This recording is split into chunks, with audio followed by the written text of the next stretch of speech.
The next style of trading that I would like to review can be known as high-frequency trading, otherwise known as scalping or super scalping. Scalping involves the buying and selling of an asset on the same day to capitalize on micro-term fluctuations in price action. Although similar to day trading, scalping is done on even smaller time frames, often opening and closing positions within seconds. A high-frequency trader or scalper may take dozens or even hundreds of trades in a given session, but this number can vary depending on how the trader actually executes. At this level of execution, the trader will typically be trading based on imbalances in order flow, which uses real-time data on the actual orders coming into and out of a market. This is typically done at extremely high frequencies, which requires a substantial amount of energy and effort for a very short period of time. The trader may also utilize order flow and volume tools to trade based on micro-level inefficiencies in supply and demand. So, benefits. One is that high-frequency trading incurs quick profits, allowing the trader to liquidate and reinvest their money with quick turnover rates.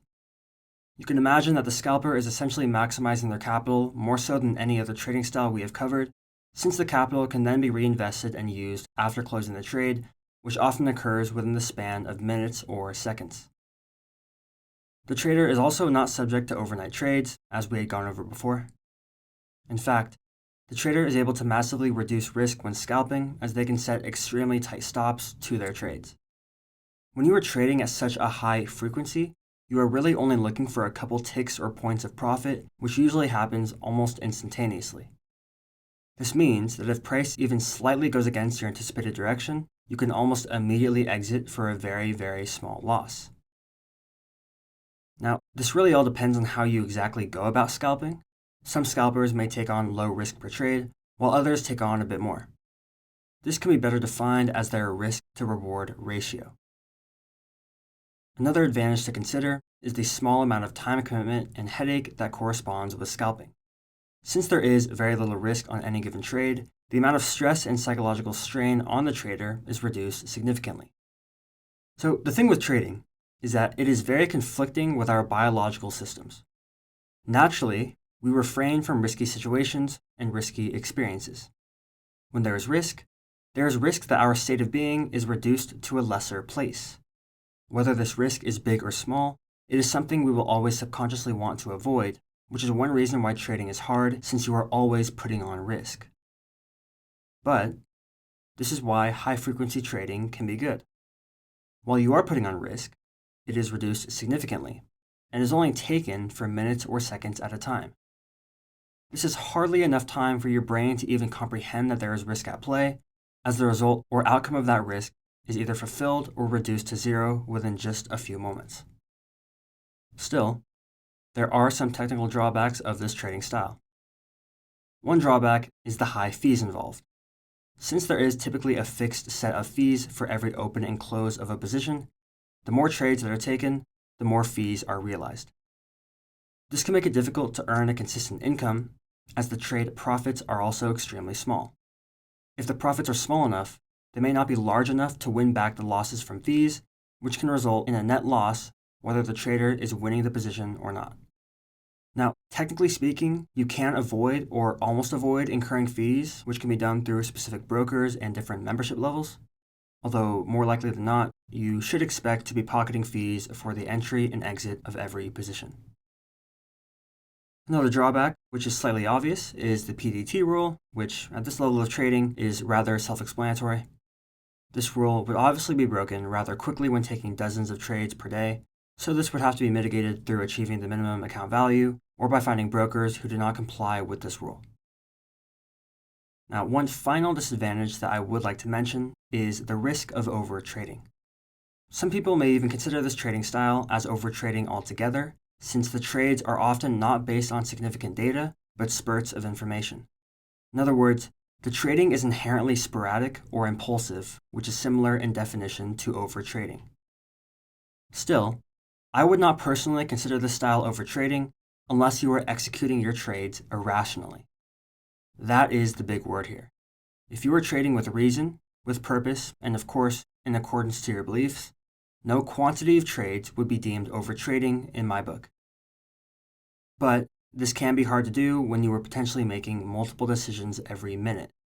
Very easily and without notice, you could forget about your beliefs, forget about what information is being shown to you, and trade based on other reasons. So far, we have gone over 4 different styles of trading. To make these easier to understand, I have created 4 charts, one for each trading style, which can help visualize the differences in time frames that these styles incorporate. I have separated these charts into 2 groups, the first offering a comparative analysis on scalping and day trading.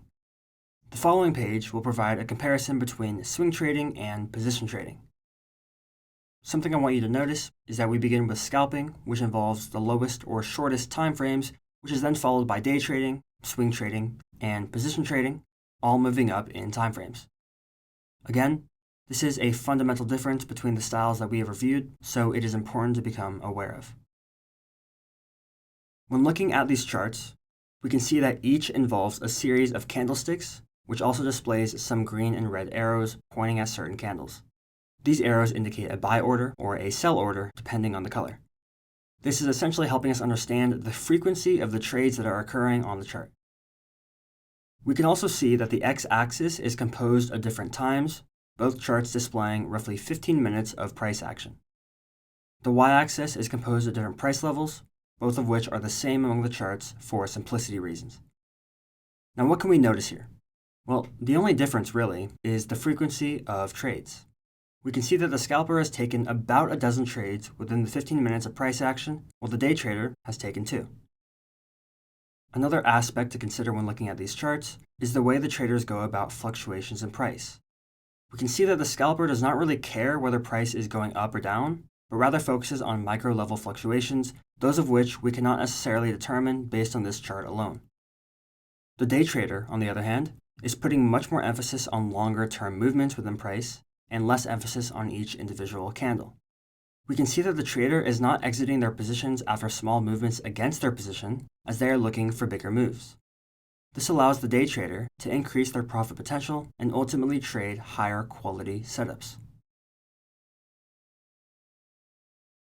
This next set of charts visualizes the executions of a swing trader and the executions of a position trader. Similar to the scalper from the previous page, there seems to be a lot of executions on the swing trader's chart as opposed to the position trader. But before we look at the chart itself, I want to take a closer look at the variables on the axes. So take a look at the x-axis. The swing chart displays about 11 days of price action from the 10th of March to the 21st. The position chart, on the other hand, displays data from the 10th of March to the 10th of February in the following year. This is about 11 months of data. Remember, swing trades are taken within days or weeks, while position trades are taken over the span of many months or even years. The y-axes are the same though, because I really want to focus on the time frames. Now, I understand that this may be a bit confusing, as my charts and pricing structures are not proportionally accurate to each other, but I want to preface that these charts were not created to be accurate, but more so as a way to help you visualize the differences in trading frequency among different trading styles.